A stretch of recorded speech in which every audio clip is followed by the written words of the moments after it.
அஸ்ஸலாமு அலைக்கும். பெண்ணே உனக்காக ஹெல்த்தி பிரேக்ஃபாஸ்ட் சீரியஸ் 3ல் இன்றைக்கி ராகி கூழும் அதுக்கு தேவையான சைட் டிஷ்ஷும் பார்க்க போகிறோம். இப்போது நம்ம காலையில் சாப்பிட்ற சாப்பாடு சுவையாக இருந்தால் மட்டும் பத்தாது. அதுக்கு நம்மளுக்கு என்ன செய்யணும், தேவையான நம்ம உடலுக்கு தேவையான சத்து இருக்கிற மாதிரி நம்ம பார்த்துக்கணும். அப்போ தான் அன்றைக்கி டே ஃபுல்லாக நம்ம எனர்ஜியாக இருக்க முடியும். நம்ம உடம்புக்கு தேவையான எல்லா சத்தும் கிடைக்கும். நம்ம இப்போ ராகி கூழுக்கு ஒரு சின்ன முன்னேற்பாடு தான் பண்ணிக்கணும். அப்போ பண்ணிட்டோம்னா நம்மளுக்கு ராகி கூழ் செய்கிறது ரொம்ப சுலபமாக இருக்கும். நான் இப்போ மறுநாள் நான் காலையில் பிரேக்ஃபாஸ்ட் எடுத்துக்க போகிறேன்னா முதல் நாள் நைட்டு இந்த கூழை மட்டும் நம்ம ரெடி பண்ணி வச்சிடணும். அப்படி நீங்கள் புளிக்க வச்சு செய்யும் போது இது ரொம்ப டேஸ்ட்டு நல்லாயிருக்கும். இப்போ நான் மண் பாத்திரம் எடுத்திருக்கேன். மண் பாத்திரத்தில் நான் 3 கப்பு தண்ணி விட்டுருக்கேன். 1 கப்பு நான் ராகி மாவுக்கு 3 கப்பு தண்ணி எடுத்திருக்கேன். நீங்கள் இதே மெஷர்மெண்ட் தான், நீங்கள் எதில் அளந்தாலும் சரி இந்த அளவில் நீங்கள் தண்ணி வச்சுக்கோங்க. 3 கப்பு தண்ணி விட்டுட்டு நான் மதியம் ஆக்குன ரைஸு கொஞ்சம் இருந்தது, அதை 1 ஸ்பூன் எடுத்துகிட்டு நல்லா கையால் பிசைஞ்சு விட்டு இதோட சேர்த்துக்கிறேன். எதுக்கு நம்ம ரைஸு சேர்க்குறோன்னா, ராகி கூழ் சின்ன பசங்க குடிக்க மாட்டாங்க. ஏன்னா அது ஒரு மாதிரி மலுமலுன்னு இருக்கும். அப்போ இந்த ரைஸை சேர்த்து நீங்கள் ராகி கூழ் பண்ணும் போது நம்மளுக்கு அந்த ராகி கூழை குடிக்கும் போது அப்படின்னா கொஞ்சம் உங்களுக்கு அங்கங்கே இந்த ரைஸை கடிப்படும் போது, அந்த சோறு கடிப்படும் போது நல்லாயிருக்கும் டேஸ்ட்டு. அதுக்காக தான் நம்ம இதை சேர்த்துக்கிறோம். உங்கள்கிட்ட ரைஸு இல்லை அப்படின்னா லைட்டாக அரிசியை 1-2 குறுன அரிசி மாதிரி உடச்சி அதை லைட்டாக தண்ணியில் வேக விட்டு எடுத்துக்கோங்க. நான் இப்போது 1 கப்பு ராகி மாவு எடுத்ததை நல்லா தண்ணி விட்டு கரைச்சி வச்சுருக்கேன், கட்டிகள் எதுவும் இல்லாமல். இப்போ அப்படியே நம்ம அந்த கொதித்து வர ஸ்டேஜில் அந்த தண்ணி இருக்கும் போது நம்ம அந்த ராகி கூழை அப்படியே மிக்ஸ் பண்ண அந்த மாவை அதோட சேர்த்துக்கணும். இப்போ இந்த ஸ்டேஜில் நீங்கள் கைகள் எதுவும் விடாமல் நல்லா கூழை நல்லா கிண்டி விட்டுட்டே இருக்கணும்.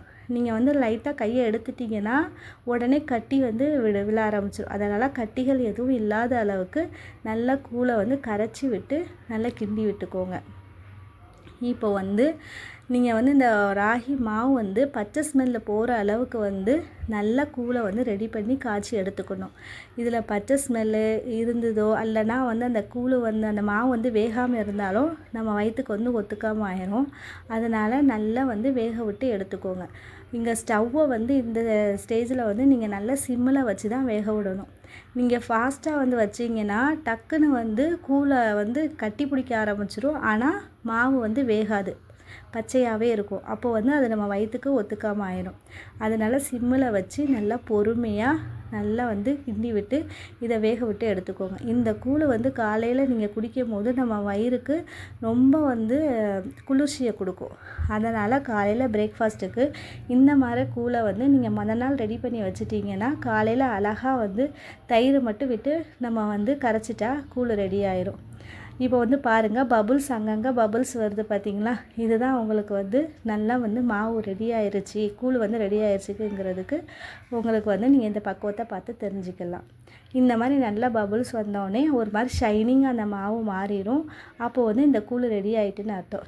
இதை அப்படியே நீங்கள் ஒரு மூடி போட்டு நல்லா ஒரு நாள் நைட்டு ஃபுல்லாக புளிக்க விட்டுருங்க. இந்த கூழை நல்லா புளிச்சு நீங்கள் பண்ணும் போது தான் அது டேஸ்ட்டு நல்லாயிருக்கும். நீங்கள் உடனே பண்ணி உடனே சாப்பிட்டிங்கன்னா அதோட டேஸ்ட்டு நல்லா இருக்காது. அதனால தான் இந்த மாதிரி முதலே நம்ம ரெடி பண்ணிக்கிறோம். இந்த சத்தான நீங்கள் கூழை ரெடி பண்ணி பசங்களுக்கு ஸ்டார்டிங்லேயே கொடுக்க ஆரம்பிச்சிட்டிங்கன்னா அவங்க சின்ன வயசுலேருந்து பழகிடுவாங்க. அதனால் இன்னையிலேருந்தே ஒரு புதுமையான ஆரோக்கியமான உணவுக்கு நீங்கள் அடி எடுத்து வச்சு உங்கள் குழந்தைகளும் நீங்களும் ஒரு ஆரோக்கியமான சமையலுக்குள்ளே நீங்கள் நுழைவீங்கன்னு சொல்லி நான் இந்த ரெசிபியை ஸ்டார்ட் பண்ணியிருக்கேன். அதனால தான் இந்த சீரியஸை ஸ்டார்ட் பண்ணியிருக்கேன். உங்களுக்கு இது ரொம்ப யூஸ்ஃபுல்லாக இருக்கும்னு நினைக்கிறேன். இந்த மாதிரி உங்களுக்கு யூஸ்ஃபுல்லான ஹெல்த்தியான பிரேக்ஃபாஸ்ட்டு 1 by 1 உங்களுக்கு வீடியோ வந்துகிட்டே இருக்கும். அதுக்கு என்னுடைய சேனலை லைக் பண்ணுங்கள், சப்ஸ்கிரைப் பண்ணி வச்சுக்கோங்க. இப்போ கூழ் நல்லா பபுள்ஸ் வர ஆரம்பிச்சிச்சு. இந்த ஸ்டேஜில் நீங்கள் மூடி போட்டு அப்படியே ஒரு நாள் நைட்டு ஃபுல்லாக நீங்கள் விட்டுட்டிங்கன்னா இது நல்லா புளிச்சு உங்களுக்கு கூழ் ரெடி ஆயிரும். இதுக்கு நம்ம ரோட் சைடெல்லாம் ஒரு சைடிஷ் நிறைய கொடுப்பாங்க. மாங்காய் கொடுப்பாங்க, அதுக்கப்புறம் மோர் மிளகா கொடுப்பாங்க, சில இடத்துல வத்தல் வறுத்து கொடுப்பாங்க. அதுக்கூட ஒரு துவையல் ஒன்று கொடுப்பாங்க. அது ரொம்ப டேஸ்ட்டாக இருக்கும். உப்பு, புளிப்பு, காரம் அதெல்லாம் நல்லா சுள்ளுன்னு இருக்கும். அந்த துவையல் தான் நம்ம வீட்டில் இந்த சைடிஷ் ரெடி பண்ண போகிறோம். வாங்க இப்படி எப்படி பண்ணிடலான்னு பார்த்துடலாம். நான் 1.5 ஸ்பூன் அதாவது கடலைப்பருப்பு எடுத்து வச்சுருக்கேன். அதுக்கப்புறம் புதினா ஒரு கைப்பிடி எடுத்து வச்சுருக்கேன். புளி எடுத்து வச்சுருக்கேன், சின்ன வெங்காயம் 4 எடுத்து வச்சுருக்கேன், அதுக்கப்புறம் ஒரு சின்ன துண்டு தேங்காய். இதெல்லாமே தான் இந்த துவையலுக்கு தேவையான பொருட்கள். இப்போ வாங்க இதை எப்படி பண்ணிடலான்னு பார்த்துடலாம்.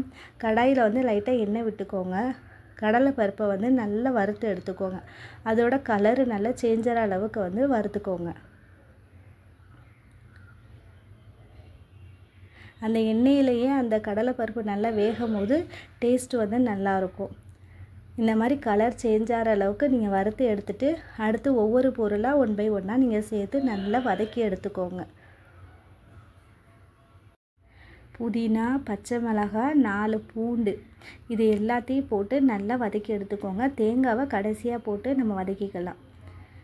இப்போ வெங்காயம் போட்டுக்கிறேன், பூண்டு போட்டுக்கிறேன், பச்சை மிளகாய், புதினா எல்லாம் போட்டு நல்லா வதக்கி எடுத்துக்கோங்க. அந்த புதினாலாம் நல்லா வதங்கி நல்லா சுருண்டு வந்துடும் உங்களுக்கு. அந்த வெங்காயம் நீங்கள் கட்டாயமாக சேர்த்துக்கோங்க, சின்ன வெங்காயம், அந்த டேஸ்ட்டு நல்லாயிருக்கும். இந்த மாதிரி வதக்கி எடுத்துட்டதுக்கப்புறம் கடைசியாக நீங்கள் வந்து கீறி வச்சு அந்த தேங்காயும் இதோட சேர்த்து நல்லா லைட்டாக ஒரு 2 வாட்டி நீங்கள் வந்து வதக்கி எடுத்துக்கிட்டிங்கன்னா இப்போதைக்கு இது வந்து ரெடி ஆயிடுச்சு. இப்போ இதை வந்து நீங்கள் மிக்ஸி ஜாரில் மாற்றி நல்லா துவையல் வந்து ரெடி பண்ணிக்கோங்க. இப்போ நம்ம முதல் நாள் நைட்டு வந்து கூழ் ரெடி பண்ணி வச்சுட்டோம். இப்போ வந்து அந்த கூழுக்கு வந்து நம்ம தயிர் சேர்த்து நல்லா தண்ணி விட்டு கையால் வந்து நல்லா பிசைஞ்சு எடுத்துக்க போகிறோம்.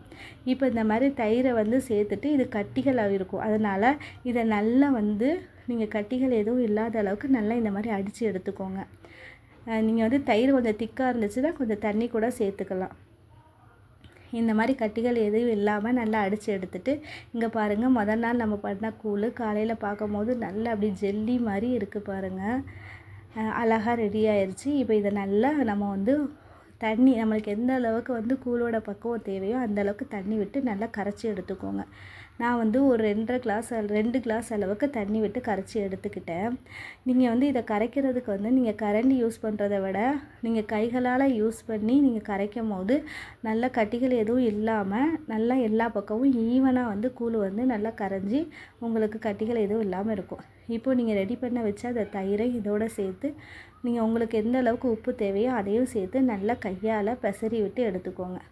கூழை நல்லா கையால் பெசரி விட்டு இந்த மாதிரி கட்டிகள் எதுவும் இல்லாத அளவுக்கு நீங்கள் நல்லா கரைச்சி எடுத்துக்கோங்க. மண்பானையில் பண்ணி பாருங்கள், டேஸ்ட்டு ரொம்ப நல்லாவே இருக்கும். இப்போ நான் தேவையான உப்பும் போட்டு இதை நல்லா கரைச்சி எடுத்துக்கிறேன். இப்போ இதுக்கு முக்கியமான ஒரு பொருள் என்னென்னா சின்ன வெங்காயம்.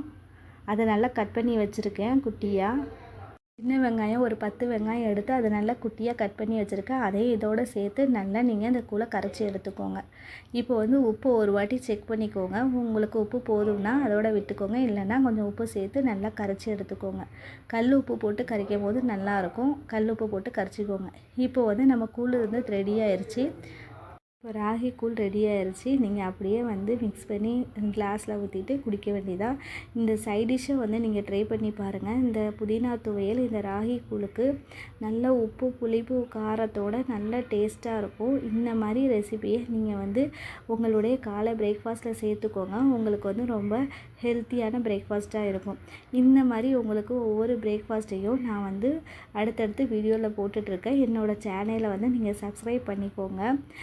பிடிச்சிருந்தால் லைக் பண்ணுங்கள். இந்த மாதிரி உங்களுக்கு என்ன ஹெல்த்தியான ரெசிபி தேவைங்கிறதையும் நீங்கள் கமெண்ட் பண்ணுங்கள். இந்த ஹெல்த்தியான பிரேக்ஃபாஸ்ட் காம்போ உங்களுக்கு பிடிச்சிருந்தா லைக் பண்ணுங்கள், ஷேர் பண்ணுங்கள், என்னோடய சேனலை சப்ஸ்கிரைப் பண்ணிக்கோங்க.